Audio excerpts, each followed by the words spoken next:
ಎಲ್ರಿಗೂ ನಮಸ್ಕಾರ. ತುಂಬ ಖುಷಿ ಆಗ್ತಾ ಇದೆ. ನಾನು ಅದ್ವೈತ್ ಋಷಿಕೇಶ್ ಅನ್ನೋ ಒಂದು ಪಾತ್ರ ಮಾಡಿದ್ದೀನಿ. ಮಮತಾಮಯಿ ತಾಯಿ ನೋಡಿರ್ತೀರ, ಇದರಲ್ಲಿ ನಾನು ಭಾಳ ಮಮತೆ ಇರುವ ತಂದೆ ಪಪ್ಪ ಕ್ಯಾರೆಕ್ಟರ್ ಮಾಡಿದ್ದೀನಿ. ತುಂಬ ಖುಷಿ ಆಗ್ತಾ ಇದೆ. ಒಂದು ಬೇಜಾರಿದೆ. ಈ ಬೇಜಾರೇನು ಅಂದರೆ ಇವರೆಲ್ಲ ನನ್ನನ್ನು ಶಿವಮೊಗ್ಗದಲ್ಲಿ ಶೂಟ್ ಮಾಡ್ತೀನಿ ಅಂತ ಕರ್ಕೊಂಡು ಹೋಗಿದ್ದು, ನನ್ನನ್ನು ಕಮಿಟ್ ಮಾಡಿಸಿದ್ದು. ಬಟ್ ಇಲ್ಲೇ ಸುತ್ತಮುತ್ತ ಶೂಟ್ ಮಾಡಿದ್ರು. ಅದು ಬಿಟ್ಟರೆ ಭಾಳ ಸಂತೋಷ ಇದೆ. ಆ್ಯಕ್ಚುಲಿ ನನಗೆ ತುಂಬ ಪೂರ್ತಿ ಕಥೆ ಗೊತ್ತಿರಲಿಲ್ಲ. ನನ್ನ ಪೋರ್ಷನ್ನಿನ ಕಥೆ ಮಹೇಶ್ ಅವರು ಹೇಳಿದರು. ಅದಕ್ಕೆ ಮುಂಚೆ ಒಂದು ಹೋಟೆಲಲ್ಲಿ ನಡೆಯುವ ಸೀನಿನ ಒಂದು ದೃಶ್ಯನ ಅವ್ರು ಶೂಟ್ ಮಾಡ್ಕೊಂಬಂದು ನಾನು ತೋರಿಸಿದ್ರು. ಅವ್ರು ತೋರಿಸಿರಲಿಲ್ಲ ಅಂದರೂ ನಾನು ಆ್ಯಕ್ಟ್ ಮಾಡ್ತಿದ್ದೆ. ಏನು ತೋರಿಸಿದ್ದಕ್ಕೆ ಆ್ಯಕ್ಟ್ ಮಾಡಿದ್ದೀನಿ ಅಂತಲ್ಲ. ಬಟ್ ಅದನ್ನು ನೋಡಿದಾಗ ಭಾಳ ಖುಷಿ ಆಯಿತು. ಬಾಲಾಜಿ ಸರ್ ಹೇಳ್ದಂಗೆ ಮಹೇಶಿಗೆ ಅವನಿಗೊಂದು ವಿಷನ್ ಇದೆ, ಅವ್ರದ್ದೊಂದು ವಾಯ್ಸ್ ಇದೆ. ಅದು ಭಾಳ ನನಗೆ ಇಂಟ್ರೆಸ್ಟಿಂಗ್ ಅನಿಸಿದ್ದು. ಹಾಗೆ ರೋಹಿತ್ ಆಗಲಿ, ಪ್ರಸನ್ನ ಆಗಲಿ, ಎಲ್ಲರೂ, ಆಹಾನ್, ಜಯಂತ್, ಆಸಿಫ್, ನಿರಂಜನ್ ಅವರೆಲ್ಲ ತುಂಬ ಯಂಗ್ಸ್ಟರ್ಸ್ ತುಂಬ ಸಖತ್ತಾಗಿ ಕೆಲಸ ಮಾಡಿದ್ದಾರೆ. ಹಾಗೆ ಇಲ್ಲಿ ದೀಪಕ್, ಮಾನಸ ಎಲ್ಲರೂ ತುಂಬ ಚೆನ್ನಾಗಿ ಮಾಡಿದ್ದಾರೆ. ಹಾಗೆ ನಮ್ಮ ಮೂರ್ತಿಗಳು ಅವ್ರು ನಮ್ಮ ಮನೆಗೆ ಫಸ್ಟ್ ಬಂದಾಗ ನನಗೆ ಗಾಬರಿ ಆಗೋಯ್ತು. ಅವರು ಒಂದು 4 ಜನ ಜಿಮ್ನವ್ರನ್ನ ಕರ್ಕೊಂಬರಿದ್ರು. ನಮ್ಮ ಮನೇಲಿ ಕೂತ್ಕೊಳ್ಳೋಕೆ ಜಾಗ ಇಲ್ಲ, ಚಿಕ್ಕ ಮನೆ ಬೇರೆ. ಇದು ಅವ್ರು ಕೂತ್ಕೊಂಡ್ಬಿಟ್ರೆ ನಾನು ಎಲ್ಲಿ ಕೂತ್ಕೊಳ್ಳಿ ಅಂತ ಗಾಬರಿ ಆಗಿದೆ. ಬಟ್ ಭಾಳ ಸ್ವೀಟ್ ಮನುಷ್ಯ. ಶ್ವೇತಾ ಮೇಡಮ್ ಹೇಳ್ದಂಗೆ ಅವರು ಫಸ್ಟ್ ಟೈಮ್ ಮಾಡ್ತಾ ಇದ್ರು ನಮಗೆ ಕೈ ತುಂಬ ದುಡ್ಡು ಕೊಟ್ಟು ನಮ್ಮ ಕಡೆ ಕೆಲಸ ಮಾಡಿಸಿದ್ದಾರೆ. ಸೊ ಥ್ಯಾಂಕ್ ಯು ಮೂರ್ತಿಗಳೇ. ನಿಮ್ಮ ಮೊದಲನೇ ಪ್ರೊಡಕ್ಷನ್ನಿನ ಮೊದಲನೇ ಸಿನಿಮಾದಲ್ಲಿ ನಾವೆಲ್ಲರೂ ಬಾಲಾಜಿ ಸರ್ ಆಗಲಿ, ಮೇಡಮ್ ಆಗಲಿ ಎಲ್ಲರೂ ಆ್ಯಕ್ಟ್ ಮಾಡಿದ್ವಿ. ನಾವು ಭಾಳ ಖುಷಿ ಇದೆ. ನೀವು ಟ್ರೇಲರ್ ನೋಡಿದ್ದೀರಿ. ಮಹೇಶ್ ಅವರ ಏನು ವಾಯ್ಸು ಅಂತ ನಿಮ್ಗೆ ಗೊತ್ತಾಗಿದೆ. ಈ ಥರ ಸಿನಿಮಾಗಳು ಹೆಚ್ಚು ಜನರಿಗೆ ತಲುಪೋದಕ್ಕೆ ಮಾಧ್ಯಮದವರು ಅಗತ್ಯ ತುಂಬ ಇದೆ. ಸೊ ಸಪೋರ್ಟ್ ಮಾಡಿ. ಹಾಗೆ ಇನ್ನೊಂದು ಬೇಜಾರು ಏನಂದರೆ ಬಾಲಾಜಿ ಸರ್ ಜೊತೆಗೆ ನಾನು ಒಂದೇ ಒಂದು ಫ್ರೇಮು ಹಂಚ್ಕೊಂಡಿಲ್ಲ ಈ ಪಿಕ್ಚರಲ್ಲಿ. ಅದೊಂದು ಭಾಳ ಬೇಜಾರಿನ ವಿಷಯ. ಆಯಿತು, ಏನು ಫೋಟೋ ವಾಕ್ ಮಾಡಿದ್ವಿ ಸರ್ ನಾವು. ಸೊ ನಮ್ಮ ಕಾಲದ ಅದ್ಭುತ ನಟ ಬಾಲಾಜಿ ಸರ್ ಇದ್ದಾರೆ, ಮೇಡಮ್ ಇದ್ದಾರೆ, ಎಲ್ಲ ಆ್ಯಕ್ಟರ್ಸ್ ಇದ್ದಾರೆ. ಆಲ್ ದ ಬೆಸ್ಟ್ ಹೇಳ್ತಾ ನನಗೆ ಅವಕಾಶ ಕೊಟ್ಟಿದ್ದಕ್ಕೆ ಮಹೇಶ್ಗೆ ಮತ್ತು ಮೂರ್ತಿಗೆ ಅವರಿಗೆ ಥ್ಯಾಂಕ್ ಯು. ನಾನು ಇಲ್ಲ ಸರ್, ಅಂದರೆ ನನ್ನ ಟೈಮ್ ಸಿಗುತ್ತೆ. ನನ್ನ ಟೈಮ್ ಸಿಗುತ್ತೆ ಅಂದರೆ ಈ ಕಾಲ ಅಂದರೆ ನನ್ನ ಕಾಲ.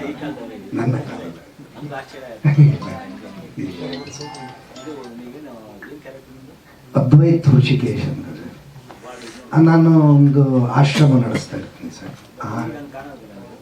ಈಗ ಮೀಸೆ ಎಲ್ಲ ತೆಗೆದುಬಿಟ್ಟಿದ್ದೀನಿ ಸರ್. ನಾನು ಬೇಗ ತಂದೆ ಪಾತ್ರ ಮಾಡಿರೋದಕ್ಕೆ ನಾನು 29 ವರ್ಷಕ್ಕೆ ಅಪ್ಪನ ಪಾಠ ಮಾಡಿರೋದು. ನನಗೆ ವಯಸ್ಸಾದಂಗೆ ಆಗ್ಬಿಟ್ಟಿದೆ ಆಲ್ರೆಡಿ. ಸ್ವಲ್ಪ ಹೆಂಗ ಕಾಣೋಣ ಅಂತ ಮೀಸೆ ತೆಗೆದಿದ್ದೀನಿ. Thank you. All the best Mahesh. ಎಲ್ರಿಗೂ ನಮಸ್ಕಾರ. ದಯವಿಟ್ಟು ಆಡ್ಕೋಬೇಡ್ರಿ, ಏನಾರ ತೊಂದರೆ ನೋಡಿ. ಆಗಲೇ ನಗ್ತಿದ್ದೀರಾ. ಹೇಳಿದ್ದು ನಾನು ಇದೇ ಫಸ್ಟ್ ಸಾರ್ ಮೈಕ್ ಹಿಡಿತಿರೋದು. ಓಕೆ, ಹಾಂ, ಓಕೆ ಸರ್. ಮೂಲತಃ ನಾನು ಹಳ್ಳಿಯವನು, ಕನಕಪುರ ರೋಡು ಕಗ್ಲಹಳ್ಳಿ ಅಂತ. ಇವತ್ತು ಶೂಟಿಂಗ್ ಕಗ್ಲಹಳ್ಳಿ ಅಂತಲೇ ಹೆಸರುವಾಸಿ. ಅದು ಅಲ್ಲಿಂದ ಬಂದವನು ನಾನು. ಹಾಂ ಸರ್, ಅದೇ ಊರವನು. ಅಲ್ಲಿ PUC ಗಂಟ ಓದಿ ತಾಯಿ ಆಸೆ ಅಂತೆ ಪೊಲೀಸ್ ಆಗಬೇಕು ಅನ್ನೋ ಒಂದು ಆಸೆ ಇತ್ತು ನಮ್ಮ ತಾಯಿಗೆ. ವಿವಿಪುರಂ ಈವ್ನಿಂಗ್ ಕಾಲೇಜ್ ಸೇರಿಕೊಂಡೆ ನಾನು. 1 ವರ್ಷ ಓದ್ತಿದ್ದಂಗೆ ಫಸ್ಟ್ ಇಯರ್ ಡಿಗ್ರಿಯಲ್ಲಿ ನನಗೆ ಎದೆ ನೋವು ಶುರುವಾಗಿ ಆಸ್ಪತ್ರೆಗೆ ಸೇರಿಸಿದ್ರು. ಅಲ್ಲಿ ಆಪ್ರೇಷನ್ ಮಾಡ್ತೀರಾ, ಬದುಕಲ್ಲ ಅಂತ ಹೇಳಿದ್ರು. ಸೊ ನಮ್ಮ ಅಕ್ಕ ನಮ್ಮ ಮಾವ ಎಲ್ಲ ಸೇರಿ ಆಪ್ರೇಷನ್ ಮಾಡಿಸಿದ್ರು. ಸೊ ಓಪನ್ ಹಾರ್ಟ್ ಸರ್ಜರಿ ಆಗಿದೆ. ಆ ಥರ ಆದಾಗ ಗೌರ್ಮೆಂಟ್ ಕೆಲಸ ಸಿಗಲ್ಲ ಅನ್ನೋದು ಇದಾಯಿತು. ಸೊ ಅಲ್ಲಿಗೆ ಆ ಕನಸು ಬಿಟ್ಟೆ, ಕಾಲೇಜು ಬಿಟ್ಟೆ. ಸೊ ಜೀವನಕ್ಕೋಸ್ಕರ ಗಾಂಧಿ ಬಜಾರ್ ಫುಡ್ ಬೋರ್ಡಲ್ಲಿ ಕೆಲಸಕ್ಕೆ ಸೇರಿಕೊಂಡೆ. 1200 ರೂಪಾಯಿ ಸಂಬಳ ಆಗ. ಅಲ್ಲಿ 1 ವರ್ಷ ಕೆಲಸ ಮಾಡಿದೆ. ಅಲ್ಲಿಂದ ಫ್ರೆಂಡ್ ಜೊತೆ ಸೇರಿಕೊಂಡು ನೈಟ್ ಆಟೋ ಓಡಿಸೋದು ಕಲಿತೆ. ಸೊ ಆಟೋ ಡ್ರೈವರ್ ಆಗಿ 5 ವರ್ಷ ಕೆಲಸ ಓಡಿಸಿದ್ದೀನಿ ಆಟೋನ. ಆ ಟೈಮಲ್ಲಿ ನನಗೆ ತುಂಬ ಸಿನಿಮಾ ಹುಚ್ಚು. ನೈಟೆಲ್ಲ ಆಟೋ ಓಡಿಸೋದು, ಬೆಳಗ್ಗೆ 11 ಗಂಟೆ ಶೋಗೆ ಸಿನಿಮಾಗೆ ಹೋಗೋದು. JP ನಗರದಲ್ಲಿ ಸಿದ್ದೇಶ್ವರ ಥಿಯೇಟರ್ ಇತ್ತು. ಅಲ್ಲಿ ತುಂಬ ಪ್ರತಿಯೊಂದು ಸಿನಿಮಾ ನೋಡ್ತಿದ್ದೆ. ಆಗ ಒಳಗಡೆ ಕೂತ್ಕೊಂಡಾಗ ಅನಿಸ್ತಿತ್ತು ಆ ಆಕ್ಟರ್ಗಳು ನೋಡಿ ನಾನು ಹಿಂಗಾಗಬೇಕು ಅನ್ನೋ ಒಂದು ಆಸೆ ಇತ್ತು. ಬಟ್ ಆಚೆ ಬಂದ್ಮೇಲೆ ಗೊತ್ತಾಗ್ತಿತ್ತು ಇದೆಲ್ಲ ಕನಸು, ನಮ್ಮ ಕೈಲಿ ಆಗಲ್ಲ ಅಂತ. ಸೊ ಇದಾದ್ಮೇಲೆ ಕಾಲ್ ಸೆಂಟರ್ ಡ್ರೈವರ್ ಕೆಲ್ಸಕ್ಕೆ ಸೇರ್ಕೊಂಡೆ. ಸೊ ಸ್ವಲ್ಪ ಸಂಬಳ ಜಾಸ್ತಿ ಸಿಗುತ್ತೆ ಅಂತ ಅಲ್ಲೊಂದು 5 ವರ್ಷ ಕಾರ್ ಓಡಿಸ್ದೆ ಸರ್. ಅದಾದ್ಮೇಲೆ ಒಂದು ಸ್ವಂತ ಕೋಳಿ ಅಂಗಡಿ ಮಾಡಿದೆ. ಅಲ್ಲೇ ಸಾರಕ್ಕಿ, JP ನಗರ ಸಾರಕ್ಕಿ ಅಂತ ಇದೆ. ಇವಾಗಲೂ ಇದೆ ಕೋಳಿ ಅಂಗಡಿ ನಂದು. ಅಲ್ಲಿ ಕೋಳಿ ಅಂಗಡಿ ನಡೆಸ್ತಿದ್ದೆ.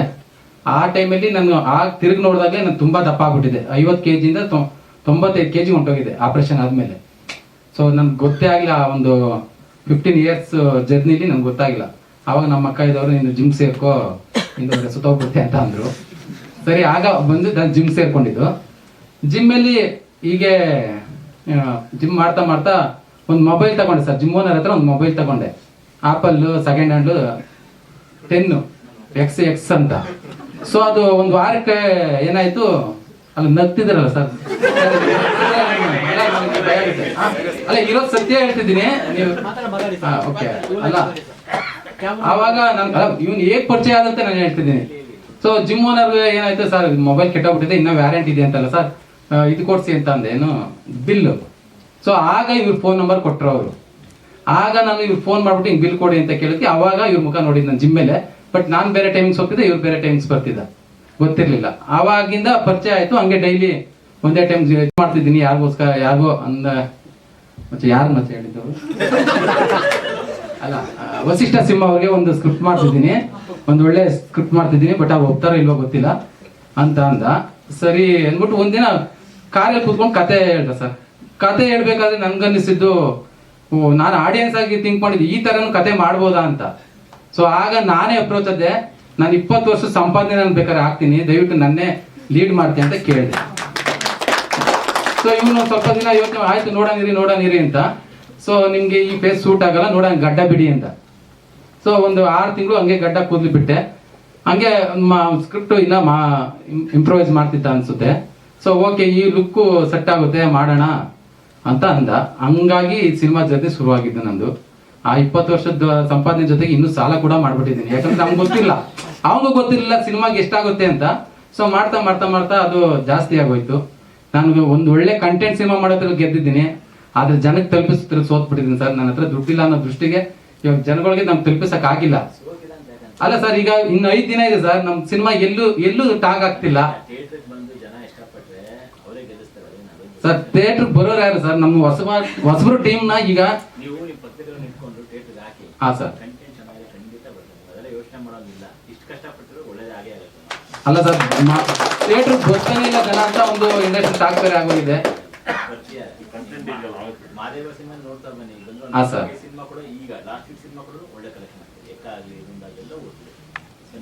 ಆದ್ರೆ ಯಾರು ಲೀಡ್ ರೋಲು ಯಾರು ಅಂತ ಹೀರೋ ಅಂತ ಹೆಸರಿಲ್ದೆ ಹೋದವ್ರಿಗೆ ಬರೋರೇ ಇಲ್ಲ ಅಂತ ಹೇಳ್ತಿದ್ದಾರೆ ಸರ್. ನಮ್ಗೆ ಅದು ಭಯ ಹೋಗಿದೆ. ನಾನು ಅದಕ್ಕೋಸ್ಕರ ಏನಂದೆ, ನನ್ನ ಡೈರೆಕ್ಟರ್ಗೆ ಇಷ್ಟೇ ಖರ್ಚು ಮಾಡಿದೀವಪ್ಪ, ಫಸ್ಟ್ ದಿನ ಬೇಕಾದ್ರೆ ಎಲ್ಲ ಫ್ರೀ ಕೊಟ್ಬಿಡೋಣ ಟಿಕೆಟ್, ಅವ್ರ ಟೈಮ್ ನಮ್ಗೆ ಕೊಡ್ಲಿ, ಬಂದು ನೋಡಿ ಚೆನ್ನಾಗಿದೆ ಅಂದ್ರೆ ಮಾತ್ರ ಬೇರೆಯವ್ರಿಗೆ ಹೇಳಿ, ಇಲ್ಲವ್ರು ಇಂಥ ಸಿನಿಮಾಗೆ ಏನ್ಕೋ ಕಷ್ಟ ಊದ್ಬಿಟ್ಟು ಹೋಗ್ಲಿ ಅಂತಾನೆ ಹೇಳ್ದೆ ನಾನು.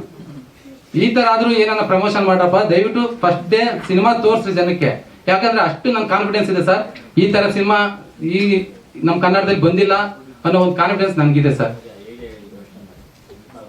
ನಾನು ಅದಕ್ಕೆ ಬೇಕಾದ್ರೆ ಎಷ್ಟು ಶೋ ಇರುತ್ತೋ ಅಷ್ಟು ಶೋನು ಬೇಕಾದ್ರೆ ಪಾಪ ಇವತ್ತಿನ ಇದರಲ್ಲಿ ಟೈಮು ತುಂಬಾ ಇಂಪಾರ್ಟೆಂಟ್ ಇದೆ ಅವ್ರಿಗೆ. ಆ ಟೈಮ್ ನಮ್ ಕೊಟ್ರೆ ನನ್ನಿಂದ ನನ್ನ ಕಡೆಯಿಂದ ಏನಾಗುತ್ತೆ ಅದು ನಾನು ದುಡ್ಡು ತಗೊಳ್ಳಲ್ಲ ಸರ್. ಪ್ರತಿ ಫಸ್ಟ್ ಡೇ ಎಷ್ಟು ಶೋ ನಡೆಯುತ್ತೆ ಅಷ್ಟು ಶೋ ಫ್ರೀ ಕೊಡ್ತೀನಿ ಸರ್ ನಾನು ಬೇಕಾದ್ರೆ. ಯಾಕಂದ್ರೆ ನನ್ನ ಕೈ ಜನಕ್ಕೆ ತಲುಪಿಸಕ್ ಆಗಿಲ್ಲ ಸರ್, ನನಗೆ ಸ್ಟ್ರಾಟಜಿ ಅದೆಲ್ಲ ಏನು ಗೊತ್ತಿಲ್ಲ. ನನಗೆ ಸಾಧ್ಯವಾದಷ್ಟು ಗ್ರೌಂಡ್ ಲೆವೆಲ್ ಮಾಡ್ದೋ, ಬಟ್ ಯಾರಿಗೂ ಫ್ರೆಂಡ್ಸ್ ಲೆವೆಲ್ ಬಿಟ್ಟು ಆಚೆನೆ ಹೋಗ್ತಾ ಇಲ್ಲ ಸಿನಿಮಾ. ಬಟ್ ಬೇರೆ ಫ್ರೆಂಡ್ಸ್ ಬಂದ್ರೆ ಯಾವ ರೀತಿ ನಾವು ಮೂವ್ ಮಾಡೋದು, ಈಗ ಹಾಕಿರೋ ದುಡ್ಡು ಹೇಗ್ ಮಾಡೋದು, ಮತ್ತೆ ನಂಗೆ ಸಕ್ಸಸ್ ಬೇಕು ಅಂತ ಬಂದಿರೋದು. ಅಷ್ಟು ವರ್ಷ 20 ವರ್ಷ ಸಿನಿಮಾ ನೋಡ್ಕೊ ಬಂದು ಇವತ್ತು ಜಸ್ಟ್ ಶುಕ್ರವಾರ ಶನಿವಾರ ಭಾನುವಾರ ಓಡಿಲ್ಲ ಅಂದ್ರೆ ನೆಕ್ಸ್ಟ್ ನಾನು ಇಲ್ಲ, ಅಲ್ಲಿ ಥಿಯೇಟರ್ ಇರೋದೇ ಇಲ್ಲ. ಇನ್ ಪ್ರಯೋಜನ ಏನ್ ಬಂತು ಅನ್ನೋ ದೃಷ್ಟಿಗೆ ನಾನು ಈ ತರ ಯೋಚನೆ ಮಾಡಿದ್ದೀನಿ ಸರ್. ಇದು ತಪ್ಪ ನಿಜವಾಗ ಗೊತ್ತಿಲ್ಲ. ಹಂಗಾಗಿ ಬೇಕಾದ್ರೆ ಫಸ್ಟ್ ಡೇ ದಯವಿಟ್ಟು ಎಲ್ಲಾ ಪ್ರೇಕ್ಷಕರಿಗೂ ನೀವು ತಲುಪಿಸ್ಬೇಕದು. ನಿಮ್ ಬಿಟ್ರೆ ಇನ್ಯಾರಿಲ್ಲ ನಮ್ಗೆ. ಇವಾಗ ನೀವು ತಲುಪಿಸಿದ್ರೆ ಬೇಕಾದ್ರೆ ನಾನು ರೆಡಿ ಇದ್ದೀನಿ ಸರ್. ಫಸ್ಟ್ ಡೇ ಯಾವುದೇ ಥಿಯೇಟರ್ಗೆ ಹೋಗ್ಲಿ ನಾವು ಬುಕ್ ಮಾಡ್ಕೊಡ್ತೀವಿ ಸರ್. ಅದು ಸಿನಿಮಾ ಚೆನ್ನಾಗಿದ್ರೆ ಬೇರೆಯವ್ರಿಗೆ ಹೇಳಿ, ಇಲ್ದವ್ರು ಬೇಡ, ನಾವು ಕೆಟ್ಟ ಸಿನಿಮಾ ಮಾಡಿದ್ರೆ ನಾವು ಬ್ಯಾಕಟ್ ಆಗಿ ಹೋಗ್ತೀನಿ ಬೇಕಾದ್ರೆ. ಅದರಲ್ಲಿ ನಾನು ಏನ್ ಬೇರೆ ಮಾತಿಲ್ಲ. ದಯವಿಟ್ಟು ಇದೇನ ತಪ್ಪಾಗಿದ್ರೆ ಕ್ಷಮಿಸಿ. ಏನಾದ ಫ್ರೀ ಕೊಡೋದು ಅದು ಇದು ಅಂತ ಅಲ್ಲ ಇದು. ಯಾಕಂದ್ರೆ ನನ್ನ ಸಿನಿಮಾ ತಲುಪಬೇಕು ಅನ್ನೋ ಒಂದು ಉದ್ದೇಶಕ್ಕೆ ನಾನು ಹೇಳ್ತಿದ್ದೀನಿ ಅಷ್ಟೇ ಹೊರತು ಅಷ್ಟು ಎಫರ್ಟ್ ಹಾಕಿದ್ದೀವಿ ಸರ್ ನಾವು ನಿಜವಾಗ್ಲು. ಇವರೆಲ್ಲ ಉಡುಪಿಲಿ ಮಾಡಿದ್ದು ಸಾರ್ ಹೇಳ್ತಾರೆ, ಅಲ್ಲೆಲ್ಲೋ ಇಲ್ಲಿ ಮಾಡ್ಬಿಟ್ರು ಅಂತ ಮಳವಳ್ಳಿಲಿ ಮಾಡಿರೋದು. ಯಾಕಂದ್ರೆ ಅಲ್ಲೊಂದು ಇದ್ರ ತರ ಇತ್ತು, ಅಲ್ಲಲ್ಲ 1 hour ಫೀಲೇ ಇತ್ತು. ಸೊ ಅದಕ್ಕೆ ಊಟಕ್ಕೆ ಎಷ್ಟು ಕಷ್ಟ ಬಿದ್ದಿದ್ದೀವಿ ಗೊತ್ತಾ ನಾವು. ಅಲ್ಲ ನಾನು ಹೇಳ್ತಿರೋದು ಇಷ್ಟು ಕಷ್ಟ ಬಿದ್ದು ಪಾಪ ಇವರೆಲ್ಲ ಟೆಂಟಲ್ಲಿ ಮಲಗಿದ್ದಾರೆ. ಯಾಕಂದ್ರೆ ರೂಮ್ ಮಾಡ್ಕೊಂಡ್ಬಿಟ್ರೆ ಕಾಸು ಜಾಸ್ತಿ ಆಗ್ಬಿಡುತ್ತೆ ಅಂದ್ಬಿಟ್ಟು 1 hourದಲ್ಲಿ ಒಂದು ಛತ್ರದಲ್ಲಿ ಮಲಗಿದ್ದೀವಿ ಸರ್, 15 ದಿನ ಛತ್ರದಲ್ಲಿ ಮಲಗಿದ್ದೀವಿ. ಯಾಕಂದ್ರೆ ಸ್ಕ್ರೀನ್ ಮೇಲೆ ನಾವು ದುಡ್ಡು ಹಾಕೋಣ, ನಾವು ಖರ್ಚು ಮಾಡೋದು ಬೇಡ ಅಂತ. ಹಾಗಾಗಿ ದಯವಿಟ್ಟು ನೀವು ಸಪೋರ್ಟ್ ಮಾಡ್ಬೇಕು ನಮ್ಗೆ. ನಾನು ಇನ್ಯಾರ ಹತ್ರನೂ ಹೋಗಕ್ಕಾಗಲ್ಲ, ನೀವೇ ನಮ್ಗೆ ದಾರಿ ದೀಪ ಅಂತ ಅನಿಸ್ತೀರಿ ಸರ್. ದಯವಿಟ್ಟು ಇದು ನೀವು ಎಷ್ಟು ಜನ ಕೇಳ್ತೀರಾ ಅಷ್ಟು ನಮ್ಗೆ ಜೀವನ ಕೊಡುತ್ತೆ sir. Thank you so much sir. ಅಲ್ಲ ಸರ್, ಇಲ್ಲ ಅಲ್ಲ ದೇವರಾಣೆ, ನಾನು ಫಸ್ಟ್ ಟೈಮ್ ಮೈಕ್ ಇಡ್ತಿರೋದು ಸ್ಟೇಜ್ ಮೇಲೆ. ಯಾಕಂದ್ರೆ ನನ್ನ ಲೈಫ್ ಸ್ಟೋರಿ ನಾನು ಹೇಳ್ಕೊಂಡೆ ಅಷ್ಟೇ ಸರ್. Thank you sir. ನೀವು ಹೌದು ಸರ್, ಎಲ್ಲ ನಿಜವಾಗ್ಲೂ ಇನ್ನೊಂದು ವಿಷಯ ಅಂದ್ರೆ, ಇವರು ಆರ್ಟಿಸ್ಟ್ ಅಂದ್ರೆ ನಮ್ಗೆ ಏನೋ ಅನ್ಕೊಂಬಿಟ್ಟಿದೆ ಸರ್. ದಯವಿಟ್ಟು ದೇವರಾಣೆ ನಂಗೆ ಗೊತ್ತಿಲ್ಲ, ಬಾಲಾಜಿ ಸರ್ನ ಮೀಟ್ ಮಾಡಕ್ ಹೋಗ್ತೀನಿ, ನಾನು ಭಯ ಪಡ್ಕೊಂಡು ಹೋಗ್ಲಿಲ್ಲ. ಮಹೇಶ್ ಅನ್ನು ಮತ್ತೆ ಶ್ರೇಯಸ್ ಅನ್ನೋದು ನಮ್ಮ ಮಚ್ಚ ಅಂತೀನಿ ಸರ್. ಯಾಕಂದ್ರೆ ನೀವು ಗೊತ್ತಿಲ್ಲ, ನನಗೆ ಆಲ್ರೆಡಿ 45 years ನನಗೆ, ಓಕೆನಾ. ಇವರು ನನಗಿಂತ 20 ವರ್ಷ ಚಿಕ್ಕವರು. ಸೊ ಹಾಗಾಗಿ ನನಗೆ ಸಲಿಗೆ ಅವ್ರಿಬ್ರು ಮಚ್ಚ ನೀವೇನಾರ ಮಾಡ್ಕೊಡಪ್ಪ, ನನ್ಗೆ ಅವ್ರ ಹತ್ರ ಮಾತಾಡಕ್ಕಾಗಲ್ಲ ಅಂತ ಸರ್. ಆಕ್ಟ್ರು ಅಂದ್ರೆ ನಾವು ಅವ್ರು ಎಲ್ಲೋ ನಮ್ಗೆ ಯಾವ ರೀತಿ ನೋಡ್ತಾರೋ ಅನ್ನೋದು ಭಯ ಇತ್ತು ಸರ್, ನನ್ಗೆ ಗೊತ್ತಿಲ್ಲ. ಸೊ ಇವರಿಬ್ರೆ ಹೋಗಿ ಕೆಫೆ ಕಾಫಿ ಡೇಲಿ ಮಾತಾಡ್ಕೊಂಡ್ರಂತೆ. ಬಟ್ ಅವ್ರು ಫಸ್ಟ್ ಡೇ ಬಂದು ನನ್ನ ಹತ್ರ ಮಾತಾಡಿದಾಗ ಗೊತ್ತಾಯ್ತು, ಓ ಆಕ್ಟ್ರು ಈ ತರ ನೀವು ಇರ್ತಾರ ಅಂತ. ನನ್ಗೆ ಗೊತ್ತಿಲ್ಲ. ಅಲ್ಲ, ಇಷ್ಟು ಗ್ರೌಂಡ್ ಟು ಅರ್ಥ ಅಂತಲ್ಲ ಸರ್, ಏನ್ ಅದಕ್ಕೆ ಗೊತ್ತಿಲ್ಲ ನನಗೆ. ಗ್ರೌಂಡ್ ಟು ಅರ್ಥ ಸಾರಿ, ನಗ್ಬೇಡಿ ಅಂತಂದೆ ಸರ್. ನಾವು ಕಗ್ಲಳ್ಳಿಯಲ್ಲಿ ಕನ್ನಡ ಮೀಡಿಯಂ ಓದಿರೋದು, ನಮ್ಮ ಟೀಚರ್ಗೆ ಇಂಗ್ಲಿಷ್ ಬರ್ತಿರ್ಲಿಲ್ಲ ಸರ್. ನಾವು 5ನೇ ಕ್ಲಾಸಲ್ಲಿ 7ನೇ ಕ್ಲಾಸಲ್ಲಿ ವಾಟ್ ಇಸ್ ಯುವರ್ ನೇಮ್ ಅಂತ ಫೈನಲ್ ಎಕ್ಸಾಮ್ ಅಲ್ಲಿ ಬರ್ದವ್ರು. ನಾವು ಕಲ್ತಿಲ್ಲ, ನಾವು ಕನ್ನಡ ಗೊತ್ತು, ಕನ್ನಡದಲ್ಲಿ ಬರ್ತೀವಿ, ಕನ್ನಡ ಮಾತಾಡ್ತೀವಿ. ಆದ್ರೂ ಒಂದು ಸ್ವಲ್ಪ ಫ್ಯಾಷನ್ ಬರ್ಲಿ ಅಂತ ಇಂಗ್ಲಿಷ್ ಸ್ವಲ್ಪ ಯೂಸ್ ಮಾಡ್ತೀವಿ. ಯಾಕಂದ್ರೆ ಇವಾಗ ವರ್ಕ್ ಆಗಲ್ವಲ್ಲ ಸರ್, ಅದಕ್ಕೆ ಅಂತ ಸರ್. ಆಮೇಲೆ ಇವರು ಗೋಪಾಲ್ ಸರ್ನೆಲ್ಲ ನೋಡ್ಬಿಟ್ಟು ನಾವು ನಿಜವಾಗ್ಲೂ ಈ ತರನು ನಮ್ಮ ತರನೇ ಆಕ್ರು ಇರೋದು ಅನ್ನೋತ್ತ ನನ್ಗೆ ಅರ್ಥ ಆಯ್ತು ಸರ್ ಅವಾಗ ನಿಜವಾಗ್ಲು. Thank you so much sir. ಅಲ್ಲ ನಾನು ಸರ್, ಇವರು ಜಿಮ್ಮಲ್ಲಿ ವರ್ಕೌಟ್ ಮಾಡ್ತಿರೋರು ಮರ್ತ್ಬಿಟ್ಟಿದ್ದಾರೆ ನನ್ನ. ಅಲ್ಲ, RR ನಗರದಲ್ಲಿ ನೀವು ಫಸ್ಟೇ ಜಿಮ್ ವರ್ಕೌಟ್ ಮಾಡ್ತಿದ್ರು.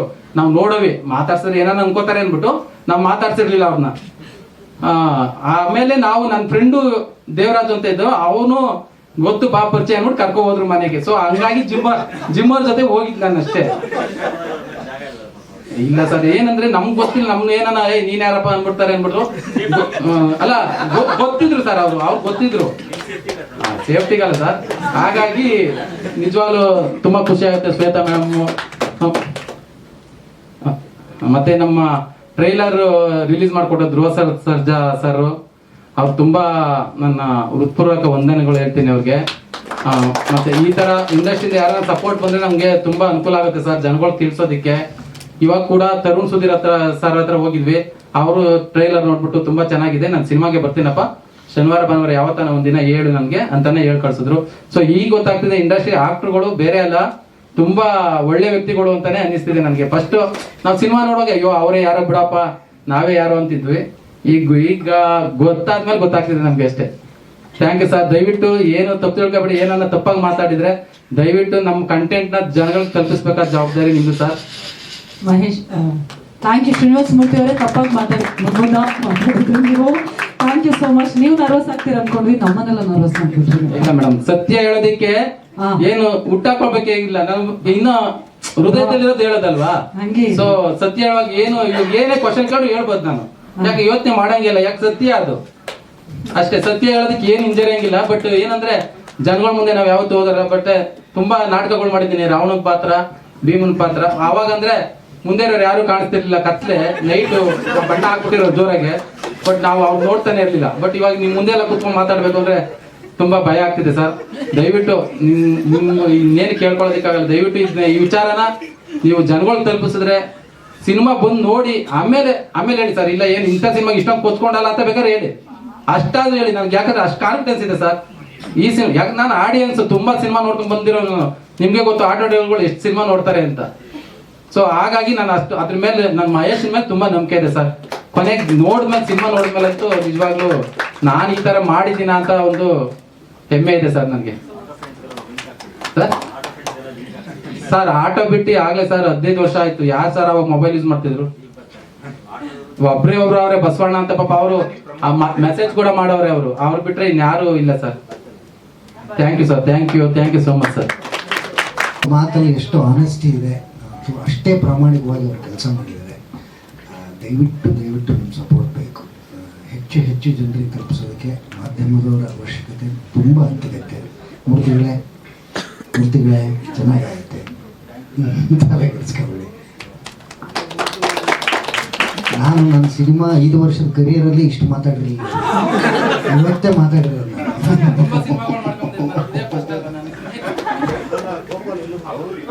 ಎಲ್ಲೂ ಮಾತಾಡಿಲ್ಲ ನಾನು.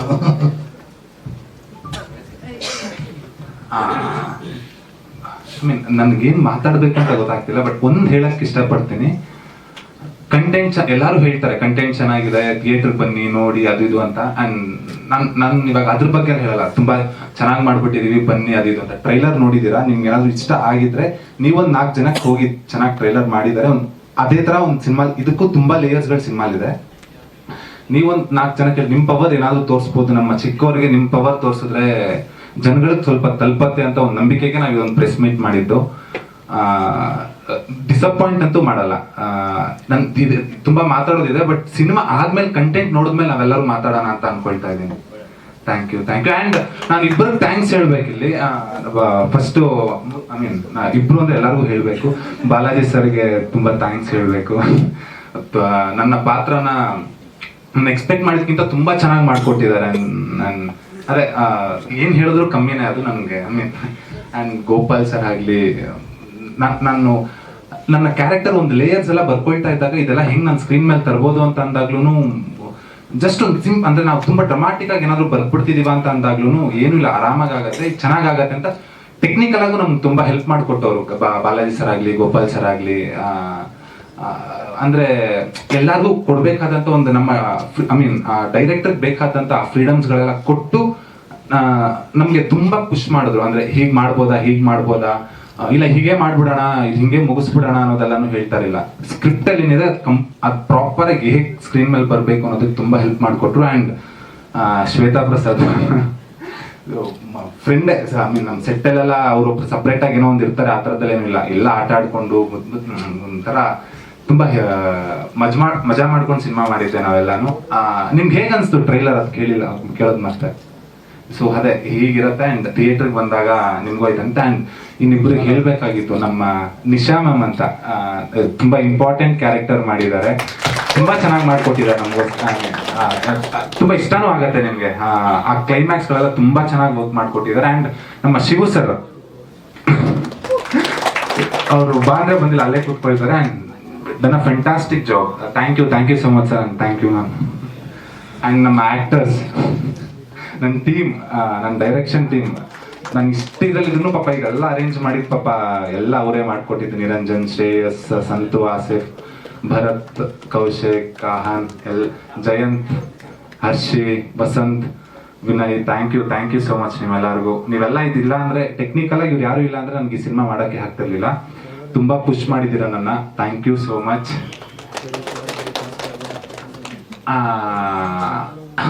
ಅಷ್ಟೇ, ಥ್ಯಾಂಕ್ ಯು ಸೋ ಮಚ್ ಎಲ್ಲರಿಗೂ ಒಂದು ಥ್ಯಾಂಕ್ಸ್ ಹೇಳ್ತಾ ಇದ್ದೀನಿ. ಫಸ್ಟ್ 3 days ತುಂಬಾ ಮುಖ್ಯ ನಮಗೆ ಮಲ್ಟಿಪ್ಲೆಕ್ಸಸ್ಗಳಲ್ಲಿ. ನೀವೆಲ್ಲರೂ ಒಂದು ಸ್ವಲ್ಪ ನಿಮ್ಮ ಪವರ್ ನಮಗೆ ತೋರಿಸಿದ್ರೆ ಹೊಸೊಬ್ರಿಗೆ ನಿಮ್ಮ ಪುಷ್ ನಮ್ಗೆ ತುಂಬಾ ಮುಖ್ಯ ಆಗತ್ತೆ. ಎಲ್ಲೂ ಪ್ರಮೋಟ್ ಮಾಡ್ತಿಲ್ಲ, ನಿಮ್ಗೆ ಗೊತ್ತಾಗ್ತಿದೆ. ಈ ಮೂಲಕ ನಾವು ಒಂಚೂರು ಪುಷ್ ಸಿಕ್ಕಿದ್ರೆ ತುಂಬಾ ಹೆಲ್ಪ್ ಆಗತ್ತೆ. Thank you.